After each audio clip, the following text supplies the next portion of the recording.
오늘 같이 나누고 싶은 말씀은 나오는 말씀은 저희 마태복음 21장 33절에서 46절 말씀입니다. 마태복음 36페이지입니다. 제가 33절에서 46절 말씀 읽겠습니다. 다른 한 비유를 들으라. 한 집 주인이 포도원을 만들어 산 울타리로 두르고 거기에 즙 짜는 틀을 만들고 망대를 짓고 농부들에게 세로 주고 타국에 갔더니 열매 거둘 때가 가까우매 그 열매를 받으려고 자기 종들을 농부에게 보내니 농부들이 종들을 잡아 하나는 심히 때리고 하나는 죽이고 하나는 돌로 쳤거늘 다시 다른 종들을 처음보다 많이 보내니 그들에게도 그렇게 하였는지라.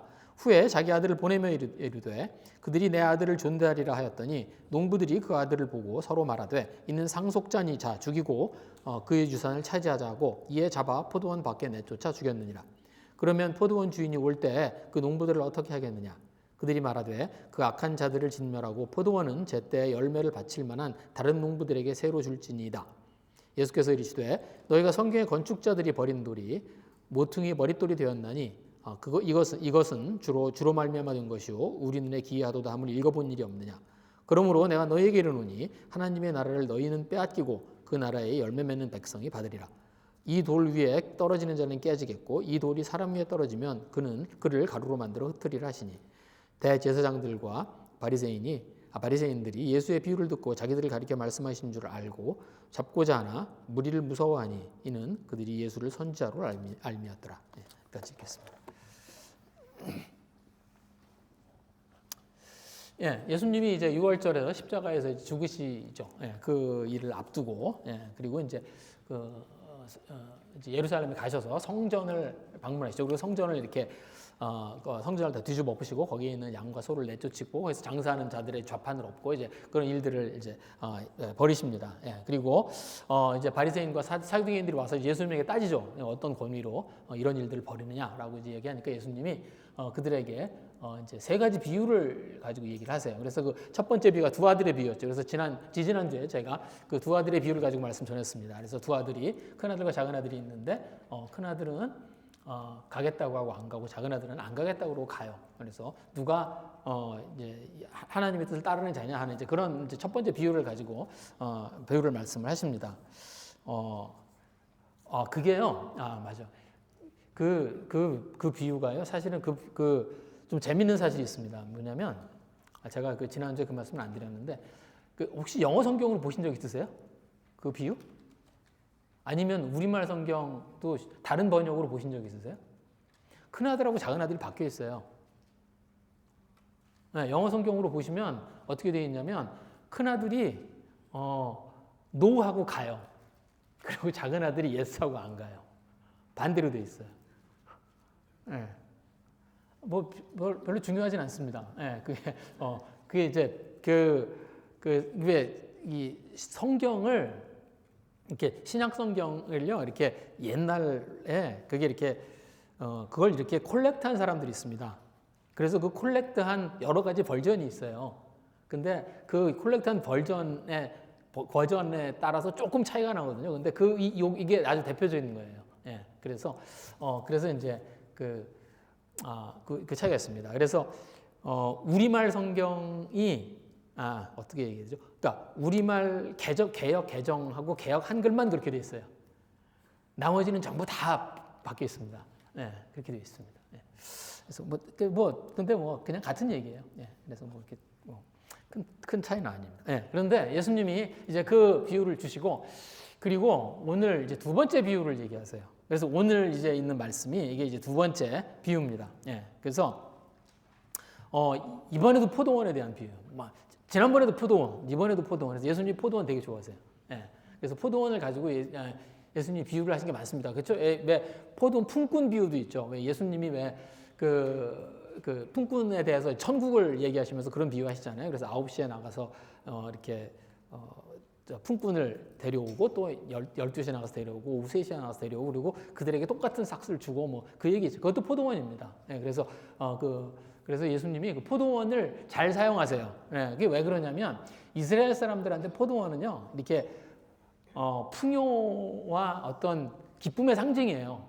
그래서 이게 포도원 그러면 이스라엘 사람들은 느낌이 그렇습니다. 이렇게 그 포도원 그러면 여기는 기쁨이 있고 풍요로움이 있고 뭐 이런. 우리나라 사람들한테 양조장 그러면 그런가요? 아니에요? 양조장은 아니에요. 예. 그래서 이제 그런 느낌이에요. 예. 아니에요. 그런 느낌이 아니에요. 예. 그런데 그래서 이제 예수님이 그 포도원을 어떤 용도로 어떻게 많이 사용하시냐면 하나님의 나라를 상징합니다. 하나님의 땅, 하나님이 주신 땅, 하나님의 나라를 상징하는 데 많이 사용해요. 예. 그래서 오늘도 사실은 이제 그 하나님의 나라를 상징하는 이제 그런 이제 이 비유 가운데 그런 용도로 지금 이 포도원을 이렇게 이 포도원을 가지고 또 얘기하십니다. 그래서 이 어떤 포도원이 있는데 어떤 사람이 이 포도원을 만들어서 농부들에게 그러니까 농부들에게 이렇게 그 소작을 줍니다. 그래서 그런데 그리고 이제 소출이 날 때쯤에서 이제 그 소출을 그러니까 세를 받으러 와요. 그랬더니 그 농부들이 세를 주지는 않고 그 세를 받으러 온 종들을 때리고 죽입니다. 그랬더니 이 주인이 다시 또 종을 보내서 또 세를 받으러 보내요. 그랬더니 또 이 농부들이 또 그 종들도 때리고 또 죽여요. 그래서 이제 이 주인이 이번엔 아들을 보냅니다. 그래서 아들을 보냈더니 이번에는 이들이 이제 상속자가 왔네. 그러면 이 상속자를 죽이고 이 땅을 우리가 차지하자. 그리고 그 아들마저도 죽여요. 그래서 그런 이제 그 비유의 이야기입니다. 근데 이스라엘에서는요, 이제 이 당시에 그 예수님이 이제 이런 예화를 드시는 게 이스라엘에서 굉장히 흔한 일이었습니다. 소작을 많이 했어요.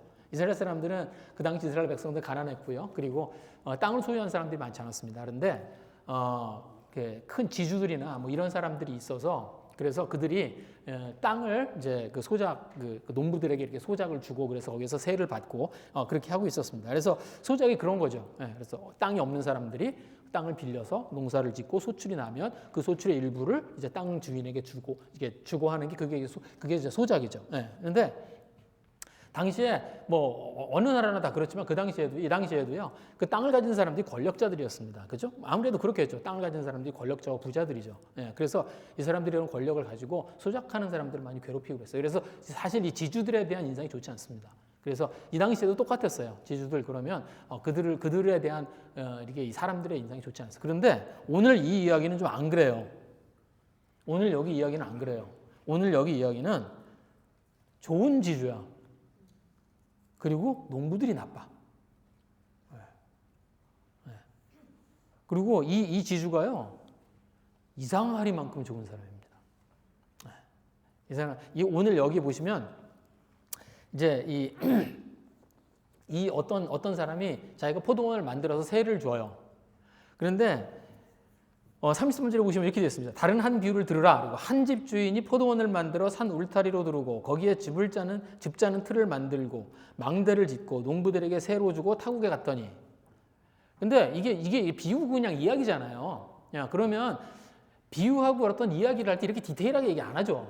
그렇죠? 그냥 포도원을 만들어서 그냥 소작을 줬다. 이렇게 얘기하면 됩니다. 근데 예수님이 이 셋업을 그렇게 하지 않으세요. 셋업을 어떻게 하냐면 디테일하게 하세요.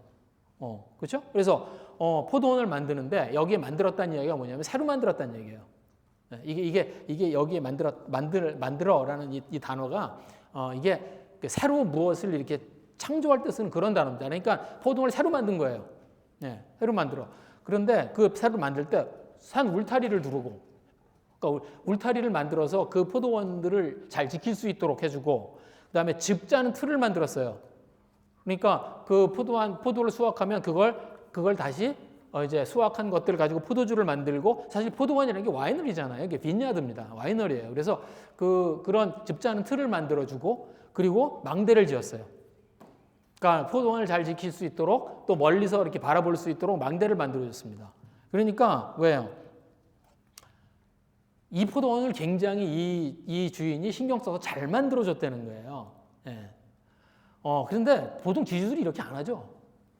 혹시 소작해 보신 분들 있으신가요? 혹시? 근데 보통 이렇게 안 해요. 그 땅 주인들이요, 그냥 대충 땅 빌려주고요. 그리고 그다음에 그거 농사를 짓는 사람들이 자기들이 알아서 필요한 것들을 만들어서 사용하고 그렇게 합니다. 그런데 이 주인은 안 그래요. 이 주인은 울타리를 치고 틀을 만들어주고 집자는 틀을 만들어주고 그리고 망대를 세웁니다. 그러니까 이게 뭐냐면 그 당시에 그 포도원을 이렇게 세우는 데 있어서 가장 비용이 많이 드는 것들이에요. 네. 그래서 울타리를 치려면 이제 울타리를 이렇게 넓게 쳐야 되니까 그것도 비용이 많이 들고요. 망대를 세우는 것도 비용이 많이 듭니다. 그리고 집자는 틀을 만드는데 사실은 이게 예수님 당시에요. 이스라엘 사람들이 집자는 틀을 개인이 갖고 있지 않았습니다. 이거는 동네에서 쓰던 거예요. 그러니까 여러분 맷돌 왜 예수님이 왜 그 비유하실 때 왜 연자 맷돌 이렇게 메고서 왜 뭐 형제를 그죠? 시험에 들게 하는 자는 연자 맷돌을 메고 뭐 바다에 들어가는 게 나으니라면서 연자 맷돌 얘기하잖아요. 그래서 이스라엘 옛날에 이스라엘 동네에서요 사람들이 같이 모여서 함께 사용하던 것들이 대표적인 게 있는데 그 두 가지가 뭐냐면 그 연자 맷돌하고요. 그리고 이 포도주를 짜는 이 틀이에요. 왜냐하면 이게 굉장히 커요. 그래서 지금도 그 포도주를 짜는 틀이 남아있는 그 유적지들이 있습니다. 그래 보면 커요. 그래서 이걸 함께 사용해요. 그러니까 이 주인이 이 포도원을 굉장히 잘 만들어서 주는 거예요. 네. 아마 이 말을 듣고 있는 사람들이 아마 이 얘기 들으면서 그런 생각했을 거예요. 아 이런 지주가 어디 있어? 뭐 그런 생각했을 거예요. 네.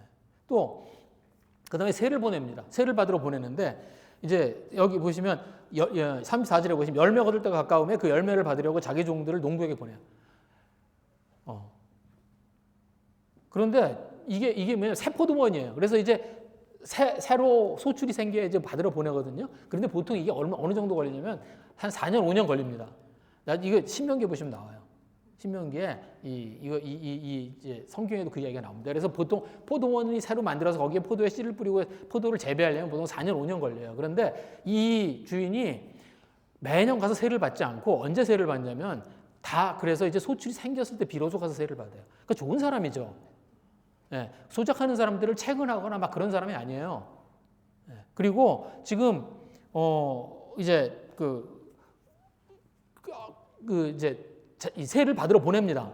그렇죠? 그래서 세를 받으러 보내는데 가서 이렇게 가서 거기에 있는 농부들한테 세를 달라는 게 농부들이 여기 이렇게 돼 있죠? 하나는 심히 때리고 하나는 죽이고 하나는 돌로 치고 그래서 때리고 죽이고 돌로 치고 그랬어요. 그래서 세를 받으러 갔는데 그 세를 받으러 간 하인들을 죽였어. 그럼 그 다음에 어떻게 하겠어요? 여러분, 우리가 지주여 본 적이 없어서. 네. 월세를 한번 안 내보세요. 어떤 일이 벌어지나. 네. 이게요.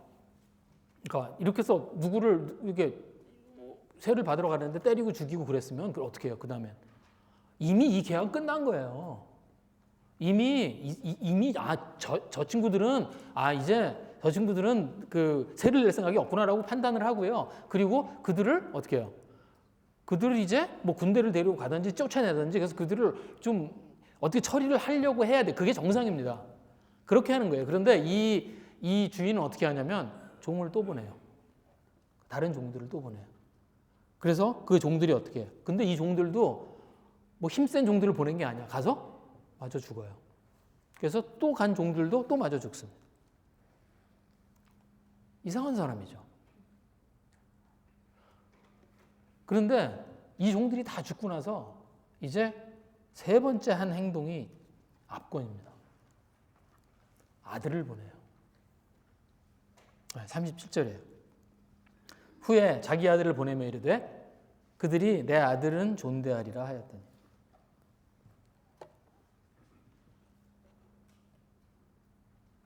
종들이 가서 2번이나 잡혀서 다 죽었어요. 그렇죠? 그러면 이 농부들은 의도가 분명합니다. 이제 세 안 낼 거예요. 그렇죠? 그리고 이 사람들은 자기한테 세를 받으러 온 사람을 때려 죽인 사람들이에요. 위험한 사람들이에요. 아들을 보내시겠어요? 저희 같으면 아들을 거기 보낼까요? 아들의 담력을 시험하려고 그러나?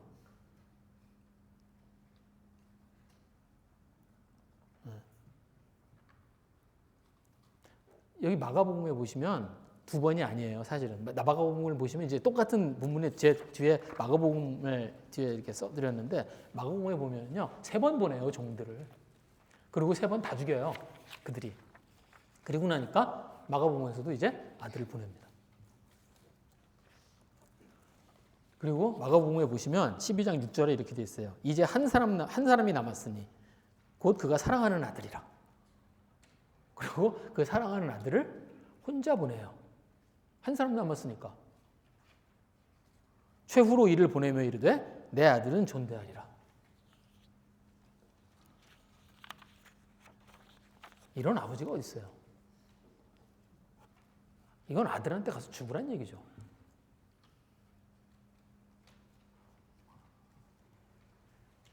네. 아들을 보내면서 한 이야기를 이렇게 들어보면 제정신이 아닙니다, 이 사람이. 왜요? 그들이 내 아들은 존대하리라. 말이 되지 않아요. 그렇죠? 이 땅 주인의 행동은 말이 되지 않습니다. 근데 예수님이 일부러 왜요? 말이 안 되는 얘기 하신 거예요. 그렇죠? 예수님의 비유는 말이 되지 않습니다. 예수님의 비유의 특징이죠. 예수님의 비유는 말이 되는 비유가 없습니다. 왜? 예수님이 하고 싶은 말씀이 있는 거예요. 하나님의 마음이 이렇다는 겁니다. 하나님의 마음이 이래요. 농부들이 이렇게 악하게 굴고 지금 종들을 다 때려 죽이고 새를 내기는커녕 이런 악한 짓을 하는데도 불구하고 이 주인이 어떻게 해요? 그 농부들에 대한 믿음과 기대를 버리지를 못해요.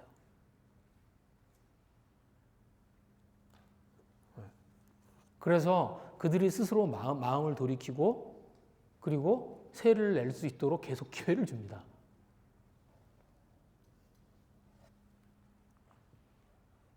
그래서 종들이 다 죽고 결국 그 아들을 죽이기까지 뭐예요? 그들에 대한 믿음을 놓지를 못하세요.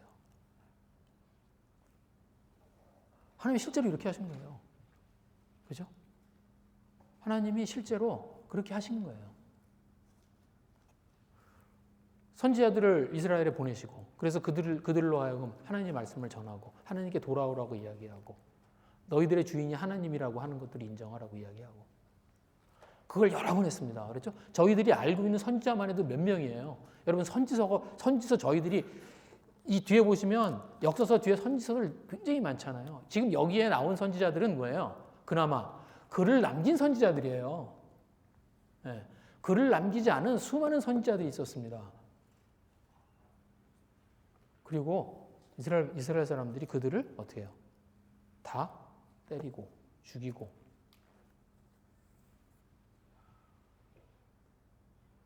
그리고 이제 어떻게 해요? 사랑하는 아들 예수님을 보내셨습니다. 그리고 하나님이 이렇게 생각하시는 거예요. 혹시 이 아들을 존대할까? 아들이 가면 혹시 얘들이 말을 들을까?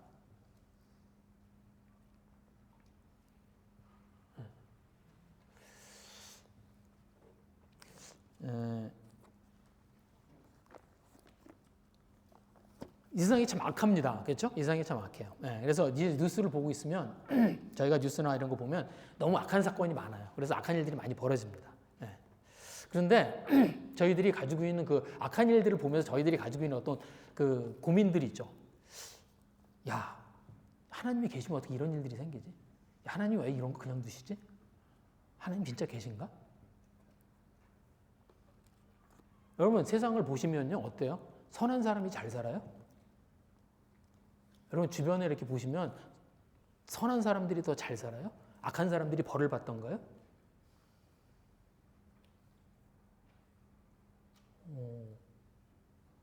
악인이 잘 흥해요. 그렇죠. 그 시편에도 나오는 이야기입니다. 이게 지금 비단 저희들만의 생각이 아니에요. 그냥 저희들만의 생각이 아니에요. 시편에도 이미 나와 있습니다. 나쁜 짓을 한 사람이 아주 오래 잘 먹고 잘 살아요.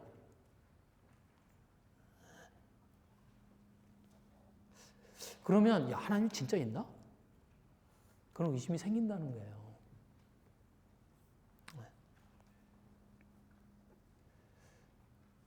근데 남일이 아닙니다, 사실. 예, 그걸 이제 이렇게 얘기하면 남일 같아 보이지만 사실 동시에 저희들도 마찬가지예요. 예. 저희가 하나님 말씀대로 제대로 하는 게 뭐가 있나요? 저희도 하나님 말씀대로 이렇게 하나님 앞에 이렇게 딱 가시면 저희가 하나님을 이렇게 딱 만나면 이렇게 자신감이 이렇게 있으세요?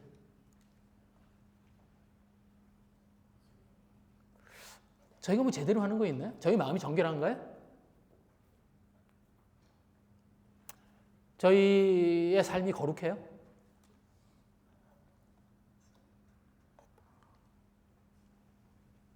하나님 귀찮잖아요. 아니 그냥 얘기해보죠. 뭐 이렇게 여러분 하나님 이렇게 말씀을 이렇게 듣고 하나님의 말씀하신 대로 사는 게 즐거우세요? 귀찮을 때 많습니다. 그죠? 그냥 기회만 되면 그냥 나를 위해서 살고 싶잖아요. 네. 근데 저희들의 삶에 아무 일도 안 생기잖아요. 저희들이 막 그것 때문에 벌 받고 그러시나요, 여러분? 주일날 교회 안 왔더니 다리 부러지고 그런 적 있으세요? 있으신 것 같아요. 그런 일 없습니다. 그렇죠? 여러분 뭐 거짓말 좀 했다고 뭐 이렇게 혀에 상처 나요?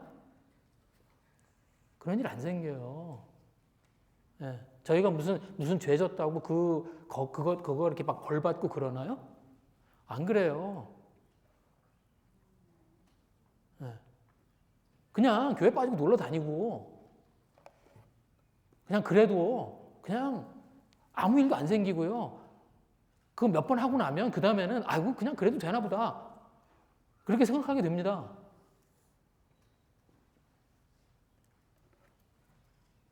하나님이 뭐예요? 기다리시고 또 기다리세요. 그걸 가지고 저희들 해코지하지 않으세요.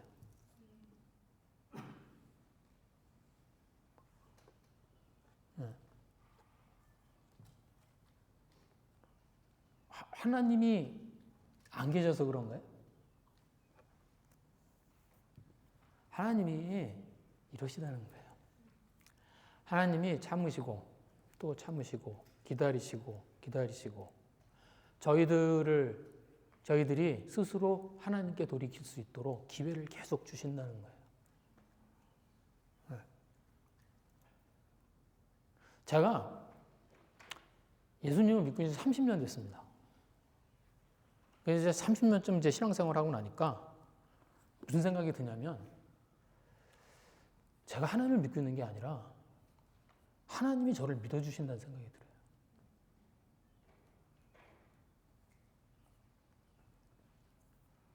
하나님이 저에 대한 기대와 믿음을 놓지 않으신다는 생각이 들어요. 제가 저를 생각하면 말도 안 되는 사람인데 무슨 목회를 해요. 여러분도 그런 생각 드시죠? 끄떡끄떡 하나요? 희령자매는 끄떡끄떡 했었어요, 지금. 딱 한 사람이야. 기억해 두겠어.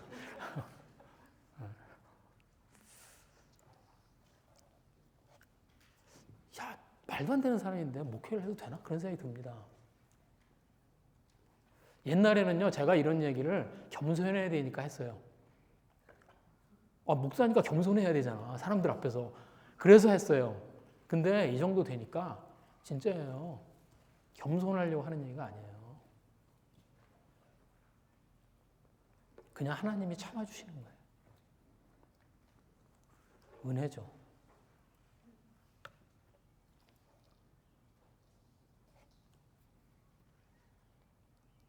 저 이 설교 끝나면 잊어버려요, 또 이거. 그냥 그런 사람이에요, 제가. 그런데 하나님이 그냥 저에 대한 기대와 믿음을 버리지 않으십니다. 저희들에 대한 기대와 믿음을 하나님이 놓지 않으세요.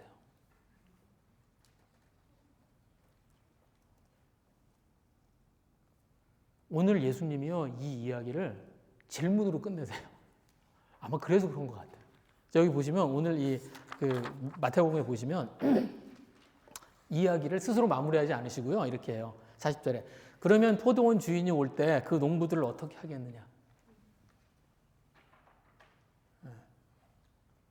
아마 예수님이 아직도 그 믿음과 기대를 놓지 않으신 거죠. 그리고 거기에 있는 바리새인들, 서기관들, 사두개인들 그들이 대답합니다. 41절이에요. 그들이 말하되 그 악한 자들을 진멸하고 포도원은 제때에 열매를 바칠 만한 다른 농부들에게 새로 줄지니이다. 악한 자를 잡아서 이 악한 농부들을 잡아서 죽이고요. 그리고 좋은 농부들을 찾아서 그들에게 땅을 주는 게 옳다는 거예요. 맞죠? 네. 근데 사실은 자기 이야기인지 모르고 이야기를 한 거죠. 자기들 이야기인지 모르고 그렇게 대답을 한 겁니다. 그래서 예수님이 지금 무슨 얘기예요? 이들을 이야기하고 있는 거예요. 이들의 모습들, 이스라엘 땅을 주시고 선지자를 보내시고 세례요한의 침례요한에 이르기까지 계속 그들을 보내시고 하나님의 말씀을 주셨는데 하나님께 돌아오지 않고 그리고 그들을 죽이고 핍박하고 그래서 이번에는 아들을 보내면 존중할까? 그래서 예수님이 오셨다는 거예요. 그런데 그 예수님을 이제 죽이려 한다는 거예요.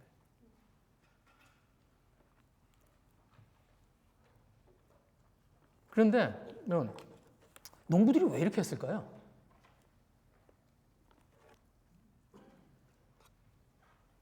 농부들은 왜 이렇게 했을까? 이유는 간단합니다. 세를 내고 싶지 않은 거야. 그죠?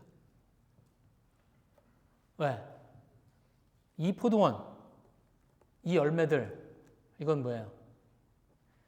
내가 애쓰고, 내가 일하고, 내가 얻은 거라는 거예요. 땅 주인이 한 일이 뭐가 있냐는 거예요. 그죠?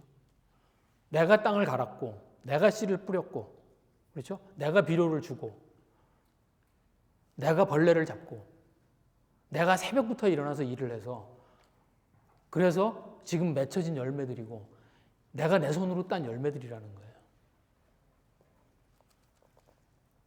그렇게 해서 얻은 소출인데, 아무것도 한 일이 없는 땅 주인에게 이걸 준다고?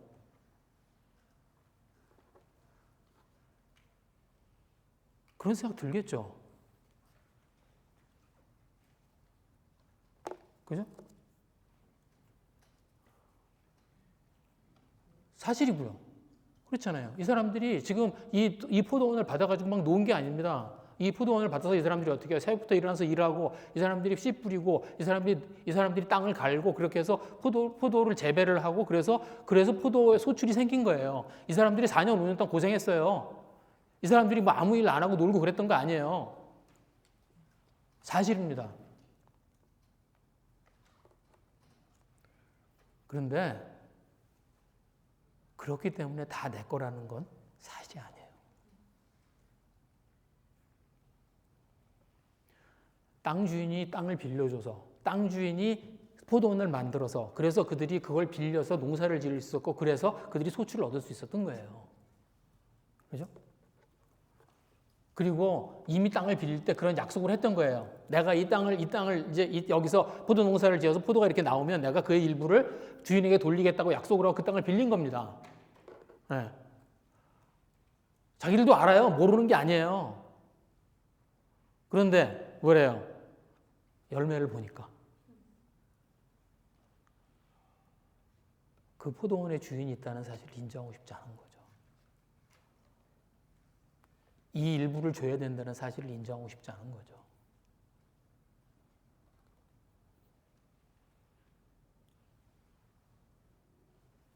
내 것이 내 마음에 들어온 겁니다. 내 것이라는 사실이 내 마음에 들어온 거예요.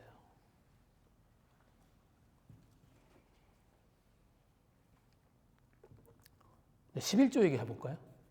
11조와 헌금 얘기해볼까요? 제가 11조 헌금 얘기 안 합니다. 혹시 아마 우리 교회에서 들어보신 적 있으세요? 오늘 처음 오셨잖아요. 적으셨는데 11조와 헌금 얘기를 들으시게 생겼어요. 아마 제가 목회를 하고 혹시 저한테 들어보신 적 있으세요? 네? 안 해요.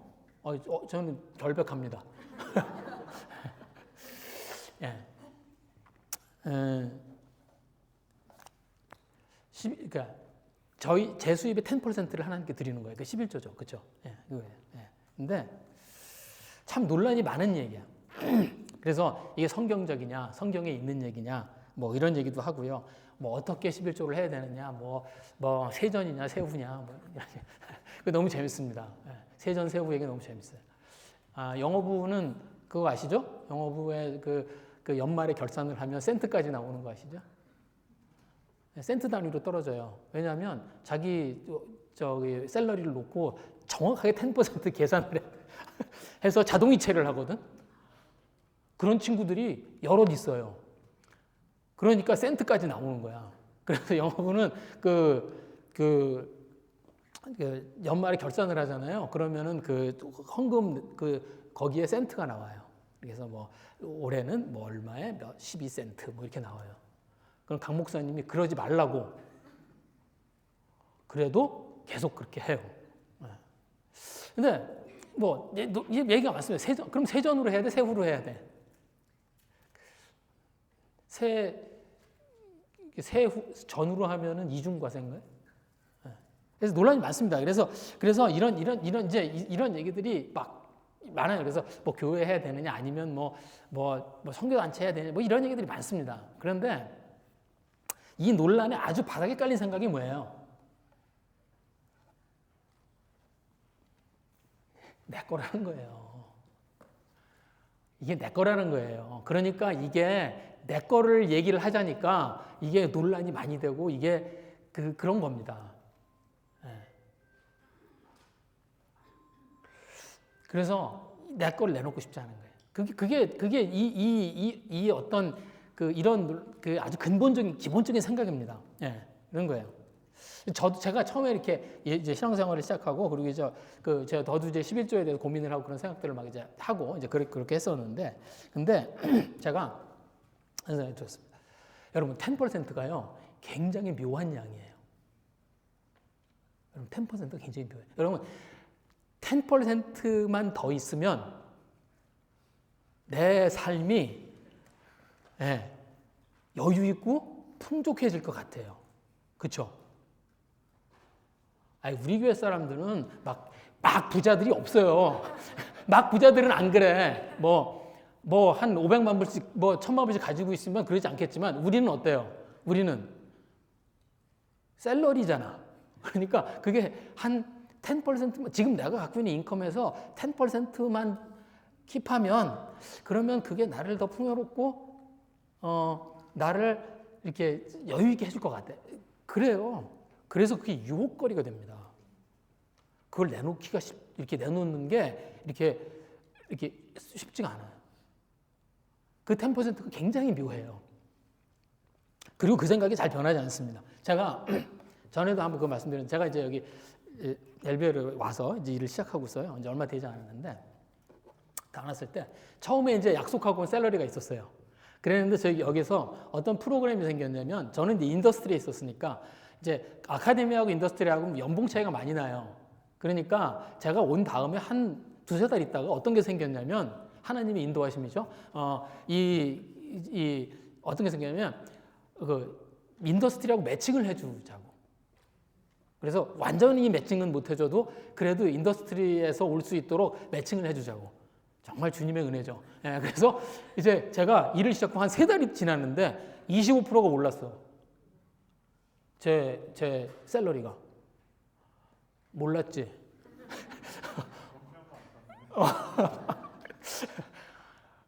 그랬는데 그러면 그 10%가 쉬워야 되잖아.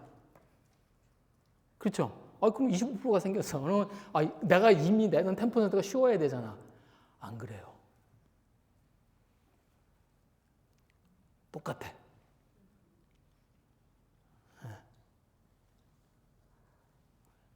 그 10%가 굉장히 묘합니다. 이 생각이 잘 변하지 않아요. 이 10%가요. 이게 뭐냐면 하나님이 정해두신 율법에, 그러니까 레위기에 보면은 이제 레위기에 나옵니다. 그래서 이제 레위 사람들하고 그 다음에 그 성전을 이렇게 이제 운영하는데 사용하도록 이제 그 모든 이스라엘 사람들에게 그들의 수입의 10%를 이렇게 이제 걷어서 바치라, 이제 그 얘기가 이제 그 레위기에 있습니다. 예, 그런데 왜 10%일까? 이게 원래 성경에서 시작된 게 아니에요. 예, 이게 그러니까 그 이전에 그러니까 이게 원래는 이제 제일 처음 이 성경으로 이렇게 보시면 제일 처음 이제 10%의 얘기가 나온 게 그 여러분 멜기세덱 그때 나와요. 아브라함이 왜 멜기세덱한테 10%를 드리잖아요. 그래서 그때 제일 처음으로 이제 10%에 대한 이야기가 나옵니다. 그런데 그 시대 이전에 이미 그 지역에서요, 그 지역에 있는 사람들이 어떻게 하고 있었냐면 왕이 있으면 그 왕한테 바치던 세금이에요. 그러니까 왕한테 자기가 가지고 있는 자기 수입의 10%를 줌으로써 뭘 하는 거냐면 그 사람이 왕이라는 걸 인정하는 거예요. 내가 지금 살고 있는 이 땅이 그 왕의 것이라는 걸 인정하는 거예요. 그것의 상징으로 그 10%를 주는 겁니다. 그렇게 하고 있었어요. 그걸 그냥 이렇게 가져오신 거예요. 말하자면 하나님이. 예, 그렇게 된 겁니다. 예. 그러니까 뭐예요? 11조라는 건 사실은 하나님이 내 삶의 주인이라는 걸 인정하는 거예요. 나는 10%를 드리지만 사실은 내 삶의 100%가 하나님 것이라고 하는 걸 내가 인정하는 겁니다. 네.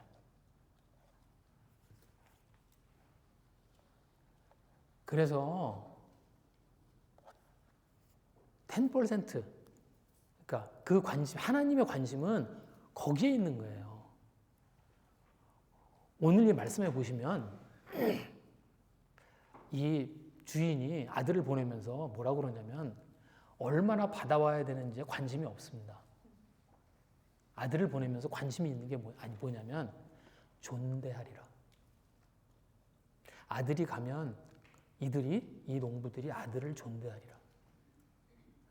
그러니까 이 땅 주인이 누구라는 걸 인정을 받고 싶은 거예요. 하나님이 그걸 하시는 거예요. 네. 주인의 관심은 소출의 양이 아닙니다. 이 땅의 주인으로 인정하고 있느냐는 거예요. 하나님의 관심은 얼만큼을 내느냐가 아니에요. 네가 너의 삶의 주인이 나냐는 거예요.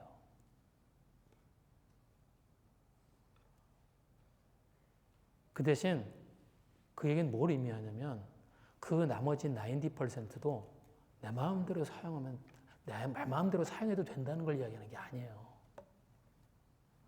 10% 냈어. 그 90%는 내 거야. 그러니까 이제부터는 내 마음대로 해도 돼. 아니에요. 저희들이 하나님의 백성으로서 하나님 합당하게 사용해야 됩니다.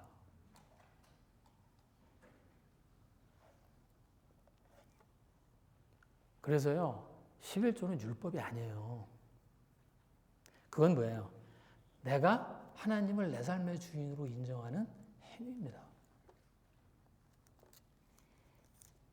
세전으로 해야 되나? 세후로 해야 되나? 중요하지 않습니다. 5%만 하면 안 돼? 괜찮아요. 끄떡끄떡 하시지만 15%는 왜 안 돼?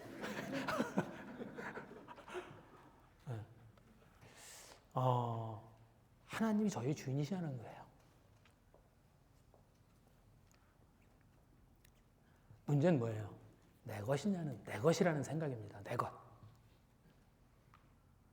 그렇죠? 아이들이 자라면서 이렇게 자아가 형성되기 시작하잖아요. 그러면 아이들이 이제 그 아이들에게서 나오는 아주 대표적인 단어 두 가지가 있습니다. 애들이 자아가 형성되기 시작하면 그러면 제일 먼저 나오는 게 뭐예요? 노예요. 노. 뭘 얘기하면 노해요. 이제 그리고 뭐든지 노합니다. 애들이.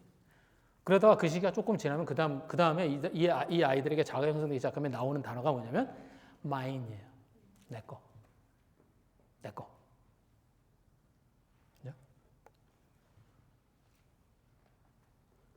그리고 그걸 가지고 저희가 세상을 삽니다. 그걸 우리가 뭐라고 불러요? 욕망이라고 불러요. 그리고 저희는 세상을 내 것으로 만드는 삶에 익숙해 있어요. 누가 더 이 세상의 것을 내 것으로 만드느냐에 따라서 성공과 실패가 정해집니다. 그렇죠? 이 세상에서 더 많은 것을 내 것으로 만든 사람이 뭐예요? 성공한 사람이에요. 어릴 때는 싸우고 뺏어요. 나이가 들면 좀 더 세련되게 합니다.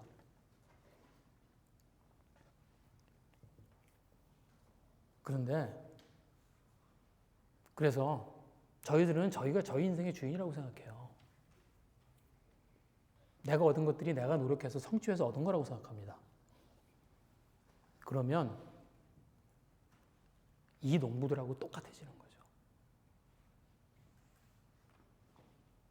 여러분, 저희들의 인생의 근간이 되는 것 중에 스스로 얻은 게 정말 중요한 것들 중에 노력해서 얻은 게 뭐가 있나요? 여러분, 생명을 어떻게 얻으셨어요? 노력해서 얻으셨어요? 그냥 주어진 겁니다. 그죠? 제가 사람으로 태어났어요. 제가 원해서 태어나지 않았습니다.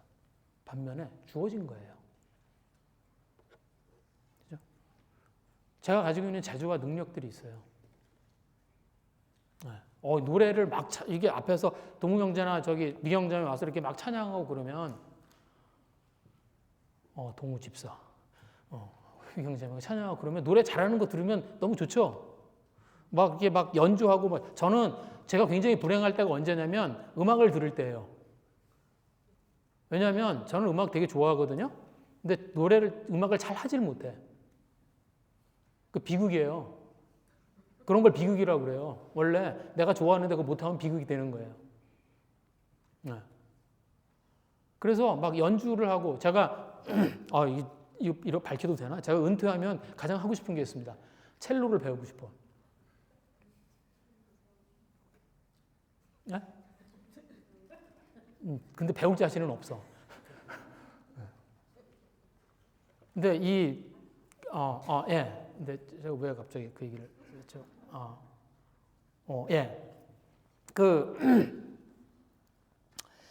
그래서 이렇게 음악적인 재능이 있고 그런 거, 그거 어떻게 해요? 그거 노력해서 얻었어요?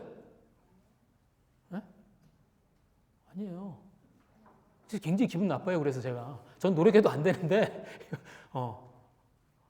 한 번 듣고 따라 하잖아. 그죠? 한 번 듣고 음을 알잖아. 너무 늦었나? 제가 옛날에 한때 게임을 막 한 적이 있습니다. 게임을 이게 한 달 동안 막 열심히 게임한 적이 있어요. 그 게임 이름이 뭐냐면 미스트라는 게임이에요. 혹시 들어보시면 옛날 게임이에요. 요즘 게임은 미스트라는 게임이에요. 근데 그게 뭐냐면 막 찾는 거야. 문 열고 뭐 퀴즈를 풀고 찾고 뭐 그런 걸 하는 거예요. 그러면은 이제 나중에 그걸 다 풀면 끝나요. 게임이. 근데 그 중에서 제가 다 풀었어요. 다 풀겠는데 못 푸는 게 하나 있어. 그게 뭐냐면 그 컴퓨터에서 음이 나와요. 그러면 그 음을 맞추는 거야. 이거 너무 잔인한 거 아니야? 그래가지고 이렇게 음이 4개가 나와요. 띠띠띠띠 이렇게 하면은 제가 그걸 그대로 이렇게 띠띠띠띠 하면은 열려. 근데 해도 안 되는 거예요. 근데 그때 제가 이제 만나는 여기 학교 다니는 친구 하나 있었는데 걔가 그 음악을 잘하는 친구였어요. 오더니 한 번 듣더니 한 번은 풀더라고요. 너무 화가 나. 근데 그거 어떻게 해요? 노력해서 얻은 거예요? 아니에요.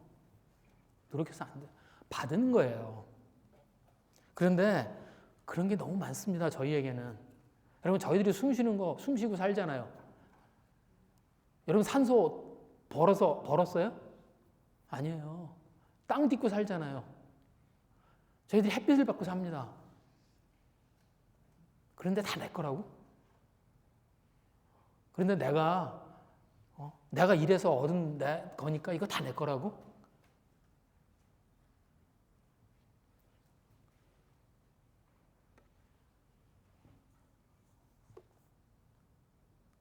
정말 중요한 것도 하나님이 주신 것들입니다.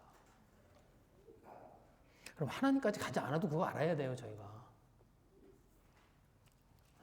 제가 중학교 2학년 때 간염이 걸렸습니다. 그래서 굉장히 심하게 간염이 갑자기 생겨서 한 일주일 동안 병원에 입원했다 나온 적이 있어요. 근데 그때 제가 퇴원할 때 저희 그때 의사 선생님이 저한테 그랬어요. 50년 전이면 죽었다고. 제가 50년 전에 있었으면 그러면 제가 그 간염 때문에 죽었을 거라고. 저는 제가 50년 전에 태어났으면 저는 중학교 2학년 때 죽었을 거예요.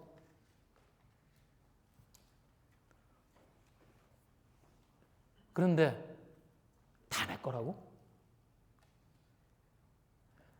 아무도 내 거 건드리지 말라고? 내 거 건드리면 그냥 두지 않겠다고? 그럴 수 있나요?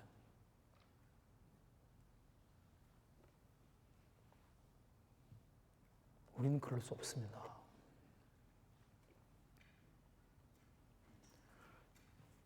예수님이 43절 말씀으로 오늘 마무리합니다. 43절 이렇게 얘기하세요. 그러므로 내가 너에게 이르노니 하나님 나라를 너희는 빼앗기고 그 나라의 열매 맺는 백성이 받으리라. 아까 바리새인들이 한 대답하고 비슷해요. 사실은 비슷한 말이에요. 그런데 예수님의 워딩이 달라집니다. 예수님이 뭐라고 그러세요? 그때 그들은 뭐라고 그랬어요? 제때에 열매를 바칠 만한 다른 농부에게 주라고 그랬어요. 근데 예수님은 뭐라고 그러세요? 그 나라의 열매 맺는 백성이 받을 거라고 그럽니다. 무슨 말이에요? 열매 맺는 백성이 되라는 거예요. 우리가 열매 맺는 백성이 되라는 거예요. 뭐가 열매를 맺지 못하게 만들어요? 아니, 그 포도원이 있었습니다. 그 포도원에 그 농부들이 농사를 짓고요. 거기서 일을 했어요. 그래서 그 포도원에 열매가 안 열렸나요? 열렸어요. 그 포도원에도 열매가 다 열렸어요. 그런데 그 포도원을 보고 예수님이 뭐라고 그러세요? 열매 맺는 곳이 아니라는 거예요. 왜?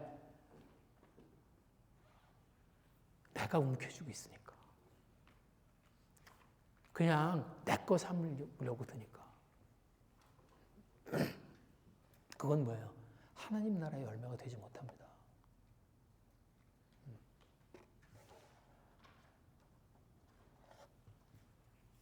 여러분, 저희가요, 하나님 주신 마음이 있어요.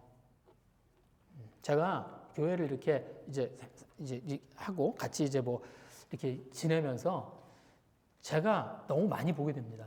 너무 흔하게 보여서 그걸 사실 이렇게 입에 이렇게 말하기도 좀 귀찮을 정도로 많이 봐요. 언제 기뻐하냐면요.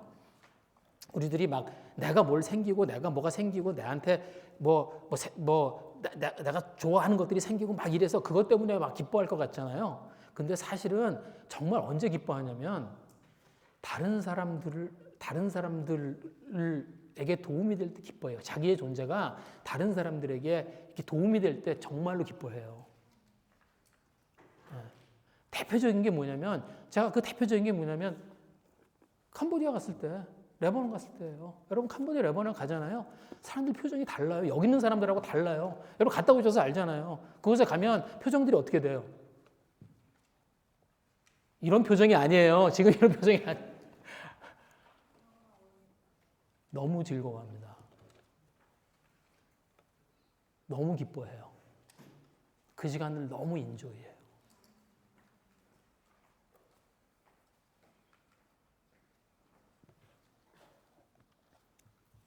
내 것이라고 내가 그걸 움켜쥘 때, 그게 저희를 하나님의 열매를 맺지 못하게 만듭니다. 저희가 하나님의 주인 되심을 인정할 때, 그래서 그것을 하나님께 내어놓을 때, 그때 하나님이 그것으로 열매를 맺으실 거라는 거예요.